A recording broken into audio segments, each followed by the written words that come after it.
Have you ever wondered if Jesus' teachings align with neuroscience? Well, I'm a nerd and I'm a shaman. So those are the exact kind of questions I like to answer. I am the reincarnation of Mary Magdalene, the Divine Feminine. My name is Carrie Blazer. I share my free ebook, my 6 Divine Feminine Self-Love Strategies, linked below in the description. Please check it out. I also have a free, on my YouTube channel, a meditation and shamanic drumming video, and please use that to help you ground into your body, open your heart, and then it's a perfect time to use the self-love strategies, help you turn your wounds into wisdom. Okay, but let's get back to what Jesus had to teach. And I am not a Christianity expert. I'm not. I have a master's degree in East Asian religious studies, so I love religion. I understand how to approach religious topics from a scholarly perspective, but I do not know Christianity well. So I'm going to rely on this post that I found just today on Instagram, and I'll share it on my screen and we can go over it together. And it's verified with neuroscience, Carl Jung, and Carl Jung is all over my book, My Inner Heroine, Exploring Feminine Pain, if you want to check it out on Amazon. It's also linked below. And so let's see, I gotta plug in my computer real quick. Let's see how Jesus and metaphors align with helping you love yourself more and ground into your body, create, become a more emotionally expansive human being. All right, let me share my screen. Instagram. Okay, oh, this is small. Okay, so as you see here on the left, says Jesus taught something 2,000 years ago that neuroscience is only now beginning to understand. Okay, and with neuroscience, I align with Dr. Joe Dispenza, Dr. Bruce Lipton, who's the godfather of epigenetics, Einstein, who said the field is the sole governing agency of the particle, meaning the energy field. And physicists have proven that humans all have an energy field or a soul. So our souls control our body. Our bodies don't control our souls. Okay, and what he's talking about, as you see here, that verified sources, Harvard Medical School, neuroplasticity studies, which is how to recalibrate your nervous system to resonate with love, compassion, and enlightenment, which is an emotion, instead of fear, guilt, and shame. Those of us with childhood trauma who never learned how to process our emotions because it wasn't modeled for us, what was modeled for us was stay in your fear, guilt, and shame, and you can't get out. Okay, and push it under the rug. Okay, so anyway, APA, the Unconscious Pattern Formation, Journal of Neuroscience, and Carl Jung, Symbolism in the Unconscious. So gotta love me some Carl Jung. All right, let's go to the next. So Jesus rarely gave direct instructions because wisdom says, be direct with the mind, but coy with the heart. And the soul communicates out through the heart. So they've all proven this in laws of physics. They can measure the energy. And our heart has the neurological structure in our hearts is far more complex than our brains. And our hearts send far more signals to our brains than the other way around. The electromagnetic, meaning attracting field around the heart is 5,000 times stronger than the brain. And I got this all from Dr. Joe Dispenza, okay? Like he's the man, the myth, the legend. Like I trust the man.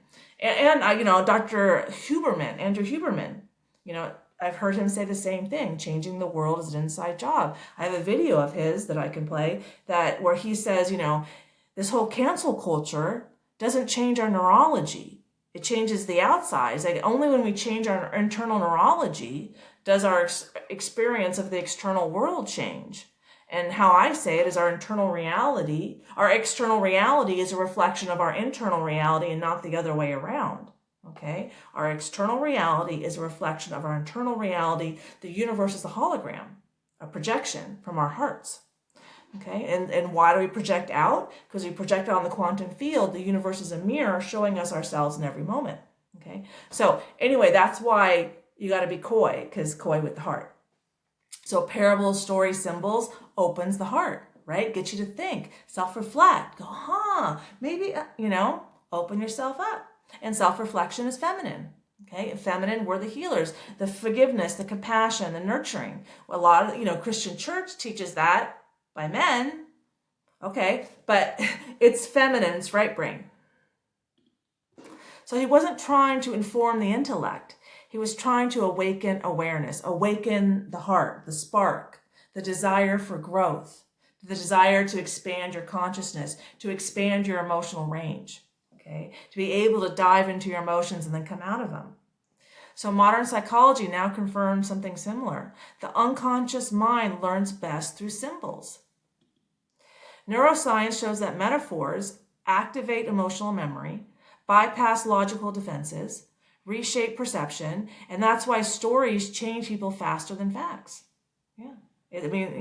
A lot. That's why stories have been passed down by women to their children, because that's how children learn. Children learn like 4 or 5 times faster through play, a story, than they do through without play, because they're in their heart. They're open.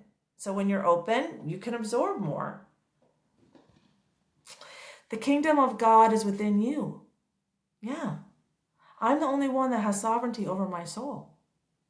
Okay, but each person is like that. And my soul has all the universal wisdom and knowledge in the universe housed within it. I just did an interview today for a podcast, and we've both done a lot of healing work on ourselves, and we were saying the same thing, but in different words. And we loved it. We talked about it. It was great. So anyway, I just thought that was cool. So this wasn't about a physical place, like a church or, outside of yourself. That's an external solution to an internal problem. Changing the world is an inside job. What I mean by world is your world, my world. The only way I change my world is by changing myself. So what I attract into my life is more love, compassion, enlightenment, and far less fear, guilt, and shame. I process my fears. I get out of it. I face my challenges. I take my challenges over the finish line. So that lesson doesn't swing back around in another form. I learn my lesson then, I stand up, I go on. I don't let things hang. Modern neuroscience agrees your internal state shapes perception, and so there's a tuning fork physics experiment, and when the forks are different frequencies, like one's 500 and one's 400, when the 500 moves, it doesn't even move the 400. But if they're both 400, when 400 moves, they both move. And that's what draws our perception, is moving energy. That's life. See, right? So what draws my perception is different than what draws my best friend's perception. That's why we can see the same movie and come out of it with different lessons, because it's all based on what perception my energy draws me to. Rumi said, what you seek is seeking you. That's the same vibration of energy to see ourselves. The universe is a mirror showing us ourselves in every moment as a constant feedback loop for self-improvement. When I see selfishness in someone outside of me, that is my soul showing me my own selfishness.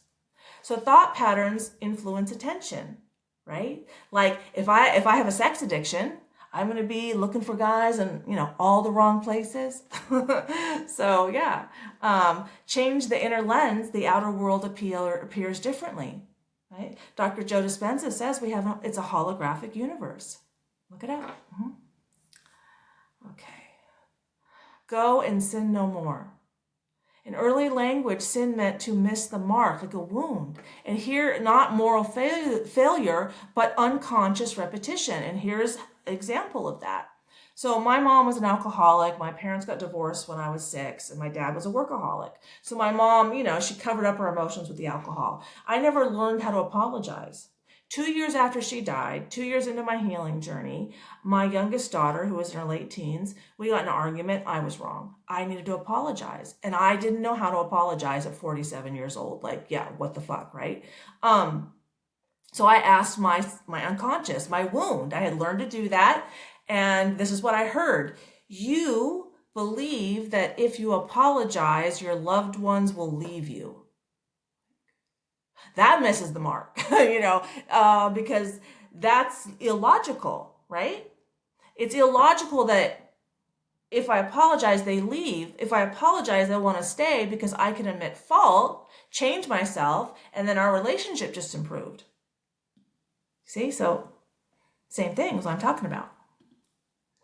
Today, neuroscience calls this automatic neural loops. When you stay in the repetitive pattern, like the men I attracted into my life, all rich, all highly successful, all a lot of women, neural loop. I'm out now, but I was in a neural loop. Habits running below awareness that quietly shape behavior, usually in a negative way, right?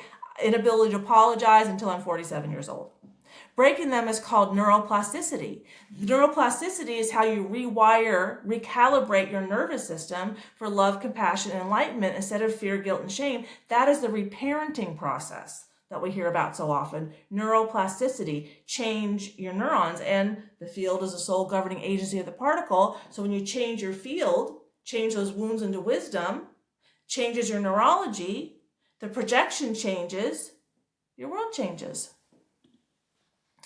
Thy faith hath made thee whole. Modern science shows belief alters physiology.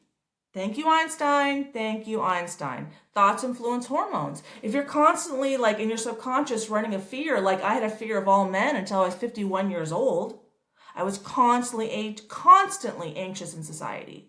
And the day after I, saw in myself and changed my wound into wisdom, changed my energy field, I saw my oldest daughter at a market because she used to sell jewelry. She noticed immediately, Mom, you're like not anxious. I'm like, I know. And I told her, I figured out that I had a fear of all men. I feared half the population every day until I was 51 years old.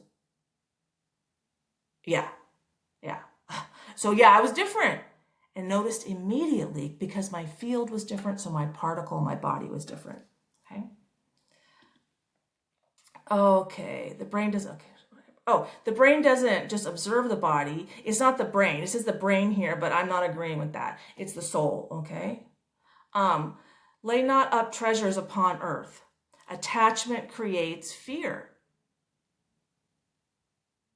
Like now, women, are only having 1 or 2 babies. So a lot of fear. How are they? And they kind of coddling and over-controlling and the helicopter parent.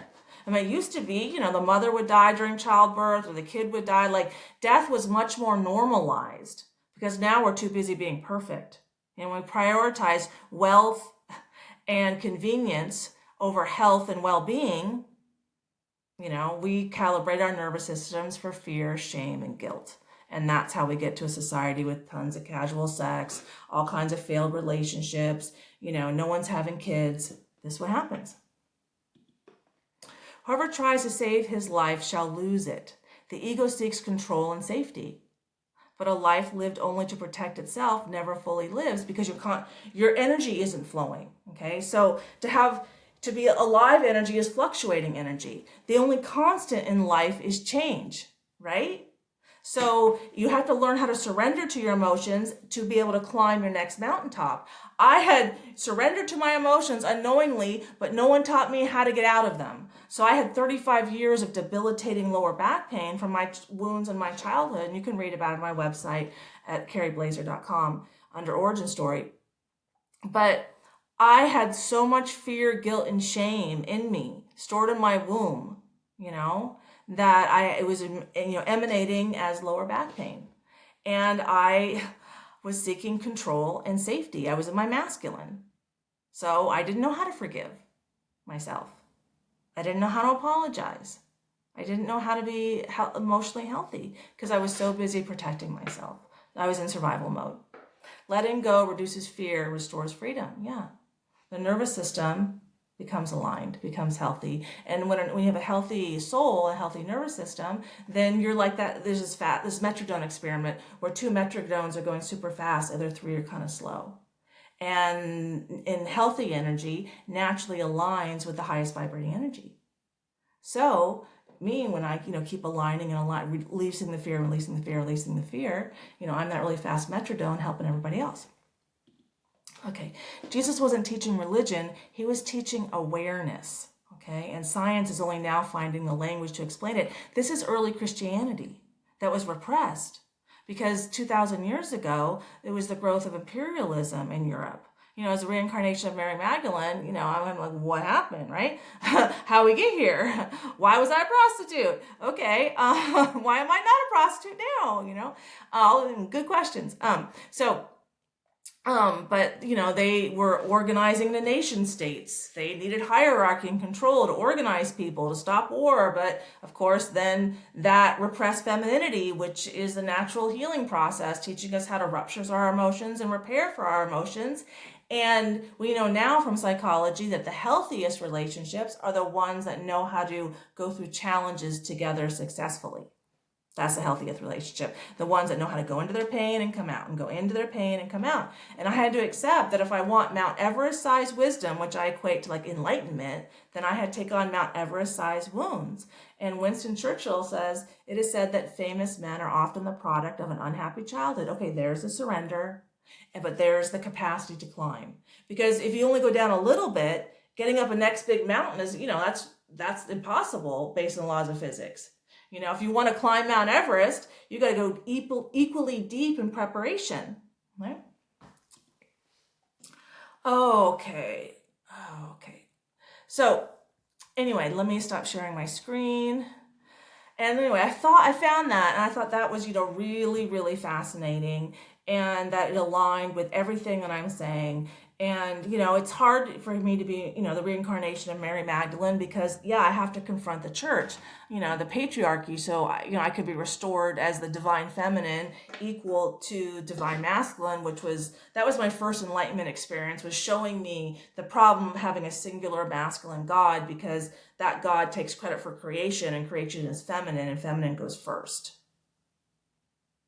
Surrender is the feminine, action is the masculine. The woman drops her handkerchief and the man decides what to do.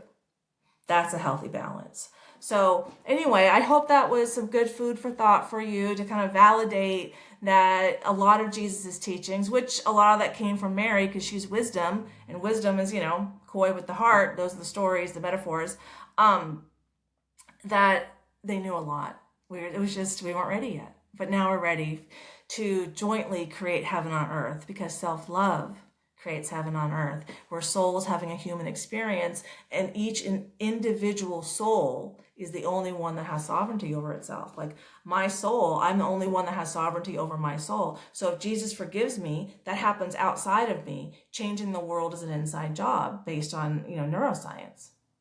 So I have to forgive myself. I have to learn to do that on my own. And then I learn how to operate my own soul. All right. Take care. Please like and subscribe. Bye.